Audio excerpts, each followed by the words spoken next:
Coba kamu bayangin bentar ya, kamu lagi berdiri di tempat yang sangat tinggi, udara tuh tipis banget sampai setiap kamu narik napas, rasanya kayak ngehirup pecahan es. Iya, di ketinggian 4.000 meter di atas permukaan laut. Itu bukan lingkungan yang bisa diajak kompromi. Bener banget, di sekeliling kamu tuh musim dingin kayak nggak ada ujungnya. Tanahnya keras, gersang, dan ancaman kelaparan massal itu bukan sekedar cerita sejarah. Itu bayangan gelap yang selalu ngikutin kamu tiap hari. Dan mengandalkan otot buat membajak ladang di sana tuh sama aja kayak bunuh diri pelan-pelan. Alam di dataran tinggi Tibet masa lalu itu benar-benar ngebalik logika kehidupan. Nah, justru biologi manusia, kayak hasrat kita buat berkembang biak dan punya keluarga, itu malah jadi ancaman paling mematikan. Dan paradoks ngeri ini mah yang bakal jadi fokus pembahasan mendalam kita kali ini. Betul, kita punya sumber materi yang sangat menarik. Cara Tibet menghindari kelaparan 700 tahun. Misi kita hari ini bukan buat mengagumi teknologi pertanian kuno. Mereka itu selamat bukan karena irigasi canggih. Tapi dengan merekayasa tatanan sosial, pikiran, sampai ke ruang tidur mereka sendiri ke tingkat yang sangat radikal. Tepat. Kita bakal ngomongin pelembagaan selibat massal dan satu konsep yang ngoyak ego manusia, yaitu berbagi istri. Oke, mari kita bedah hal ini perlahan. Silakan. Bertahan hidup di Tibet masa lalu itu ibarat kamu ada di sekoci penyelamat yang bocor di tengah samudra yang beku. Kamu nggak bisa sembarangan nambah penumpang. Atau sekocinya bakal tenggelam dan ngebunuh semua orang di dalamnya. Persis. Terus gimana mereka ngukur daya tampung sekoci ini? Butuh intervensi demografis yang sangat brutal. Dari tahun 1268 sampai 1950, populasi di dataran tinggi itu sengaja dikunci mati biar stagnan. Dikunci mati selama 700 tahun? Iya, bayangin aja. Dari sekitar 1 juta jiwa, populasinya cuma ngerayap pelan banget jadi 3 juta jiwa. Angka pertumbuhannya tuh super lambat, cuma sekitar 0,21% per tahun. Bentar, 0,21%. Dalam 7 abad, populasi global di tempat lain kan udah meledak berkali-kali lipat. Ini grafiknya nyaris garis lurus dong. Memang sengaja dibikin begitu. Tanpa pil KB atau medis modern, mereka tuh sangat paham soal apa yang kita sebut sebagai jebakan Malthusian. Oke, jebakan Malthusian. Buat yang belum familiar, ini maksudnya gimana? Sederhananya gini, populasi manusia itu kan tumbuh secara eksponensial, berlipat ganda dengan cepat. Sementara produksi makanan dari tanah yang membeku itu cuma bisa tumbuh perlahan. Secara linear ya, jadi nggak seimbang. Betul, kalau populasi Tibet saat itu tumbuh di angka normal aja, katakanlah 1% per tahun, pada tahun 1950 populasinya nggak bakal cuma 3 juta. Tapi berapa? Bisa meledak sampai 1 miliar jiwa. Astaga, 1 miliar orang empet-empetan di lembah Himalaya yang gersang. Itu kiamat ekologis sih. Pasti hancur lebur, air habis, tanah mati jauh sebelum angkanya nyentuh 100 juta. Alam bakal ngimbangin dirinya sendiri lewat kelaparan massal atau wabah. Atau perang saudara buat rebutan gandum terakhir. Ngeri banget. Terus, apa rem buatan yang mereka pakai buat ngentiin mesin reproduksi ini? Rem utamanya adalah institusi selibat. Sekitar 25-30% pria Tibet diwajibkan jadi biksu.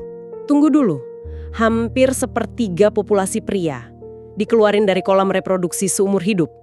Betul, mereka mutus rantai genetik mereka secara permanen. Ini agak susah dicerna akal sehat modern ya. Pria kan secara naluri didesain buat nyebarin gen mereka. Gimana caranya meyakinkan ratusan ribu pria buat ngelepas hak biologis mereka tanpa ada pemberontakan? Nah, kekuatan sistem ini tuh ada dimanipulasi sejak dini. Ini bukan keputusan sadar pria dewasa yang lagi nyari pencerahan batin. Terus? Eksekusinya dilakukan waktu anak laki-laki baru umur 7 atau 8 tahun. Hah? Umur 7 tahun? Anak umur segitu kan hari ini baru belajar naik sepeda, main-main. Tapi di sana mereka diserahin ke biara. Lebih tepatnya, diekskomunikasi secara halus dari keluarganya. Dari sumber yang kita bahas, ritual ini tuh traumatis tapi dianggap suci. Iya, dicukur habis rambutnya ya. Betul, dicukur sampai kulit kepala, melambangkan pemotongan ikatan duniawi. Terus nama keluarganya dihapus selamanya. Akte yang lamanya dibakar, terus dikasih jubah merah kasar itu kan, identitas masa lalunya bener-bener dimatiin. Yang paling memukau dari hal ini adalah kalkulasi dingin di baliknya. Secara permukaan, keluarga dapat prestise sosial. Tapi secara sistemik, ini murni transaksi demografi dan ekonomi. Karena mereka ngebuang satu mulut buat dikasih makan gitu. Tepat. dan menyingkirkan satu ahli waris yang berpotensi nuntut pembagian tanah. Wah, ini ngeruntuhin ilusi romantis kita sih. Selama ini kita lihat biksu berjubah merah tuh sebagai simbol kedamaian murni. Ternyata ini alat kontrol populasi yang kejam. Komunitas biara atau sangha, ini tuh ibarat organisme raksasa. Anak umur 7 tahun itu dilebur, jadi sel terkecilnya. Kalori dia dijamin biara, tapi garis keturunannya diamputasi. Pasti ada yang mikir kenapa pas umur belasan tahun mereka nggak kabur aja pas hormon lagi memuncak. Mau lari kemana? Di luar tembok biara cuma ada badai salju, nggak punya tanah, nggak diakui keluarga, pilihannya cuma mati membeku atau kelaparan. Masuk akal sih, takut kelaparan ngalahin dorongan biologis. Tapi ini bawa kita ke teka-teki berikutnya. Kalau 30% pria di biara, berarti masih ada 70% pria di desa dong? Iya, para pria awam yang harus garap ladang. Nah, apa yang nahan mereka buat nggak beranak pinak sampai 10 anak per keluarga dan ngerusak seimbangan tadi? Mereka menghancurkan logika perkawinan konvensional. Kalau mereka monogami, satu pria satu wanita, angka kelahiran bakal tetap meroket. Makanya lahir anomali yang namanya poliandri fraternal. Poliandri, berarti satu istri banyak suami.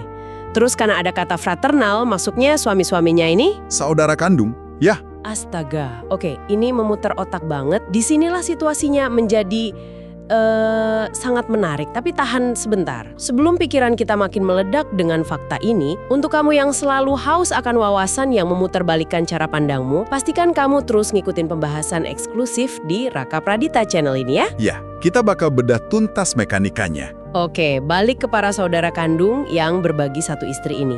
Laki-laki kan secara insting purba sangat protektif sama pasangannya. Berbagi istri sama kakak dan adik kandung sendiri itu kayak resep instan buat saling bunuh. Gimana sistemnya bekerja? Tekanan feodal dari atas jauh lebih mengerikan dari kecemburuan, percaya deh. Pajak di zaman itu dihitung berdasarkan properti tanpa belas kasihan.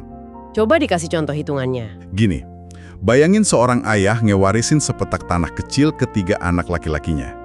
Kalau ego maskulin mereka diturutin dan mereka nikah sama wanita berbeda. Berarti tanahnya harus dipecah 3. Betul. Dan pecahan sepertiga itu mungkin masih bisa menghidupi generasi mereka, tapi pas jatuh ke anak-anak mereka, dipecah lagi jadi 9, terus 27. Lama-lama tanahnya cuma segede kotak sepatu. Nggak bisa numbuhin gandum sama sekali. dan pajaknya nggak ikut menyusut proporsional. Jadi poliandri fraternal ini benteng terakhir. 3 bersaudara, nikah sama 1 istri, tanah warisan nggak pernah terpecah, properti utuh. 3 pria dewasa garap 1 ladang, maksimalin hasil tanpa nambah mulut baru secara eksponensial. Kalkulasi murni. Dan rahasia biologis utamanya, cuma ada 1 rahim. Ah, betul. Itu dia bottleneck-nya. Mau suaminya 4 yang sehat-sehat, rahimnya cuma 1. Kehamilan terkunci batasan biologi si istri. Laju kelahiran komunitas langsung ditekan drastis. Di zaman nggak ada tes DNA, kan nggak ketahuan ini anak genetik siapa. Kepemilikan genetik dikubur demi unit komunal. Semua anak bakal manggil kakak tertua sebagai ayah dan adik-adiknya dipanggil paman. Terlepas dari benih siapa itu. Tetap aja pasti ada yang cemburu kan? Misalnya adik bungsu merasa jadi warga kelas 2 di rumahnya sendiri, peluang dapat giliran kecil. Ketegangan itu nyata, dan masyarakat feodal punya kartu pengamannya. Kalau ada adik laki-laki yang mulai berpotensi jadi pemberontak atau merusak properti keluarga, Jangan bilang mereka... iya, mereka diaktifin lagi ke mekanisme pertama. Adik itu dicabut dan dikirim jadi biksu selibat. Wah, matriksnya terhubung sempurna. Adik yang berisik, tendong masuk biara. Nggak ada celah buat populasi meledak. Sangat presisi. Tapi bentar, ada sapu lubang logika yang ngerasa banget. Kalau 30% pria masuk biara dan pria sisanya dipakatkan, 3 pria dapat 1 wanita, berarti ada surplus wanita besar-besaran dong di desa. Pasti. Dan di bawah ancaman kelaparan, nggak boleh ada sumber daya terbuang. Wanita yang nggak kebagian suami punya 2 jalur. Apa aja tuh? Pertama, jadi perawan tua di rumah. Mereka dialihfungsikan jadi tenaga kerja pertanian gratis atau perawat orang tua. Jadi asuransi masa tua yang gratis ya? Persis. Dan jalur kedua ini lebih terencana. Mereka dimasukin ke institusi biksuni atau biarawati sejak usia 6-10 tahun. Sejak anak-anak, sebelum pubertas bahkan. Iya, mereka dijadiin semacam gender ketiga buatan. Dilucuti dari identitas wanitanya dan dipotong dari mesin reproduksi. Angka fertilitas langsung terjun bebas. Sejauh ini kita ngebahas biara kayak panti asuhan, penyelamat ekosistem ya. Tapi sumber materi kita punya plot twist yang brutal. Biara ini katanya nggak suci-suci amat, malah beroperasi kayak korporasi predator di Wall Street. Realitas ekonominya memang begitu. Institusi kebiaraan ini menguasai sekitar 36,8% dari lahan paling produktif di Tibet. Lahan segede itu digarap siapa? Biksunya? Bukan. Digarap oleh puluhan ribu petani kasta rendah tanpa upah. Dan karena belum ada bank modern, biara inilah yang jadi bank sentral sekaligus rentenir raksasa. Ya ampun, ada satu kesaksian di sumber kita soal utang gandum. Keluarga petani miskin ngutang 4 kantong gandum aja buat modal nanam. Cuma 4 kantong loh. Tapi karena gagal panen, bunganya melipat gandakan diri dengan gila. Dari 4 kantong itu, utangnya bermutasi jadi 250 kantong. 250? Gimana cara bayarnya? Gak bakal bisa, biara punya monopoli kekerasan dan keselamatan spiritual. Akhirnya, keluarga itu disita jadi properti biara, kerja turun-temurun cuma buat nyicil bunga yang gak lunas-lunas. Ini perbudakan agraris. Dan tunggu, kalau kita tarik ke gambaran besarnya, ini alasan kenapa aturan selibat sangat fanatik buat petinggi biara kan? Tepat, dinamika pelestarian aset korporat murni. Biksu elit ini akumulasi kekayaan fantastis, emas, tanah, piutang gandum tadi. Kalau mereka punya keturunan, kekayaannya bakal bocor jadi warisan pribadi pas mereka mati. Betul sekali, karena dia selibat dan gak punya ahli waris, detik pas dia meninggal, semua emas dan sertifikat utang itu otomatis dihisap balik ke brankas biara. Mesin kapital yang sempurna. Gila, keseimbangan demografi memang tercapai, tapi dibayar pakai penderitaan abadi kelas bawah ya. Nah, ekosistem terisolasi ini akhirnya didobrak dari luar. Apa yang terjadi pas Tiongkok masuk ke Tibet di tahun 50-an? Gelombang kejutnya luar biasa. Tahun 1959, pemerintah Tiongkok merombak sistem ini. Kita lihat murni dari data demografinya aja, tanpa memihak urusan politiknya. Tentu, kita cuma bahas mekanika populasinya. Apa yang berubah? Otoritas Garu langsung mengeksekusi reformasi tanah. Tanah korporasi biara disita dan dibagi rata ke rakyat. Utang mencekik kayak kasus gandum tadi dihapuskan. Terus, nasib para biksu dan biarawatinya? Deklerikalisasi. Puluhan ribu biksu dan biksuni dipaksa lepas jubah merah mereka dan disuruh menikah jadi petani biasa. Wah, rem tangannya dicabut paksa dalam semalam. Ditambah lagi masuknya infrastruktur modern. Puskesmas, obat antibiotik, kematian bayi merosot tajam. Reaksi berantainya udah pasti. Ledakan populasi eksponensial. Garis datar 0,21% langsung melesat tajam ya. Betul. Tibet yang selama 700 tahun populasinya cuma 1 juta, menginjak tahun 2008 populasinya nyaris 3 juta jiwa. 3 kali lipat secara hak asasi. Ini emansipasi, bebas utang dan bebas nikah. Tapi ini kan jebakan Malthusian, gunungnya nggak makin gede, sumber daya segitu-gitu aja buat ngasih makan 3 juta mulut. Itu tagihan tersembunyi dari modernisasi prematur. Sekarang tekanan ekologisnya naik drastis. Lahan rusak, dan yang paling parah, krisis air tanah. Hantu kelaparan yang dulu dihindari pakai selibat, sekarang bereinkarnasi jadi krisis lingkungan modern. Renungin ini bikin kita mikir ulang definisi kemajuan. Terus hari ini wajah Tibet kayak gimana? Masih banyak kan biksu buat pariwisata gitu? Wajahnya udah beda total. Jadi biksu sekarang bukan lagi katuk penyelamat ekonomi keluarga. Itu udah jadi profesi birokrasi negara. Ada sistem kuota ketat biar nggak membludak. Berarti orang tua udah nggak bisa asal buang anak umur 7 tahun ke biara. Udah dilarang keras hukum. Anak harus selesai wajib belajar pendidikan sekuler 9 tahun dulu. Mau jadi biksu harus tes, ada seleksi latar belakang politik. Populasinya menciut tajam dan nggak relevan lagi secara demografis. Poliandri berbagi istri juga ikut punah dong ya? Iya. Hukum perkawinan modern mewajibkan monogami. Jadi, awam Tibet sekarang beralih ke keluarga inti biasa. Mereka bersaing di pasar tenaga kerja, urbanisasi, berbahasa Mandarin, dan masuk rantai pasok global. Tatanan penyintas masa lalu udah lenyap. Jadi, apa makna dari semua ini? Pembahasan mendalam kita ini ngebongkar bahwa selibat massal dan berbagi istri itu bukan sekedar tradisi eksotis timur. Ini rekayasa arsitektur sosial yang lahir dari keputusasaan geografis buat menghindari kepunahan. Manusia rela jaminkan tubuh, pernikahan, sampai identitas mereka sebagai alat tawar-menawar yang ekstrim dengan alam. Semua demi bertahan dari jebakan Malthusian. Dan ini ninggalin satu eksperimen pemikiran yang provokatif.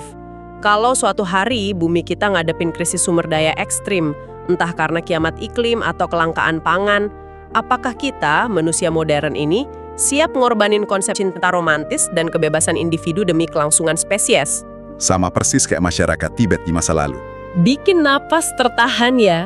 Kalau lambung sekoci bumi kita mulai retak, seberapa besar kebebasanmu yang rela kamu lemparkan ke laut biar kita tetap ngapung? Wah, merinding saya. Kalau penjelajahan kali ini berhasil meledakkan pikiran kamu, kami butuh dukunganmu. Jangan lupa tekan tombol like dan subscribe. Iya, dan nyalakan lonceng notifikasi biar CTR atau click-through rate video ini naik tajam. Algoritma harus tahu konten cerdas begini layak disebar. Bagikan juga Reka Pradita channel ini ke teman-temanmu. Betul sekali. Dan tulis di kolom komentar ya, menurut analisis kamu, apa tatanan sosial modern yang diam-diam ngendaliin hidup kita hari ini? Mari kita diskusi di bawah. Terima kasih udah nemenin kita membedah pengetahuan hari ini, dan sampai jumpa di penjelajahan berikutnya.